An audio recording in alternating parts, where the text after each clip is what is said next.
for me, I think baseball is life. Life is baseball, and, all the lessons I've learned in baseball, as far as failures and striking out, and you have setbacks, and you got to have a setback, and you have to prepare for a comeback, because if you don't prepare for the comeback, then you're going to always have setbacks, and then you're going home, right?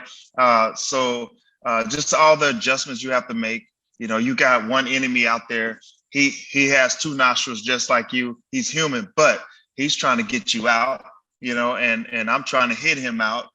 He's trying to find my weaknesses. I'm trying to find his weaknesses. But if we don't focus on our weaknesses, he's gonna look for your weaknesses and go after that. So it's a lot of things, and you got the umpire and you got the catcher you have to fight. I think life brings you those same apples. You got the adversary out there. We don't see him, but he's there, right? Yeah. And then you got life. And then you got your own worst enemy, which is your enemy is your enemy. So you're fighting a lot of different things in the world, in life, and you're fighting a lot of different things in baseball as well.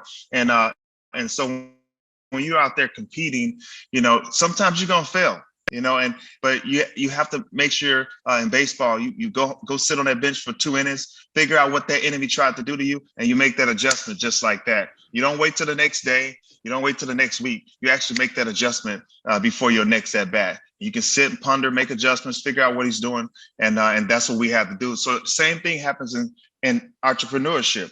Same thing happens in marriage. Same thing happens in friendships. Yeah. You have to make those adjustments. You don't let people hurt you the same way they hurt you before. You make adjustments, but you can keep that relationship and stay in the game. And you manage them different. So if I had someone, a kid, one of my son's teammates, no one knows him, but he actually took a game from his room, right? And I could have said, you know what? I'm not gonna deal with him anymore. Don't come over here. We'll never see you again. But instead, I don't allow him to come over here. I meet him at a coffee shop and mentor him that way. And he's gotten better, but it's not because of me. It's just he seeks it out. But I took him out of an environment where he might take one of the video games again and put him in an environment where there's no temptation, and he can listen to me. So I started learning these different things, just like in baseball. It's the same way. You have some guys on the team that don't perform, or they stay out late, and they come in into the clubhouse late, and you try to, instead of scalding them, and you're a veteran guy, what the hell are you doing? Guys would go off like that. And so I would put them to the side, like, hey, and talk to them about life. You have 2 kids, you have a wife, different things like that, and give them perspective.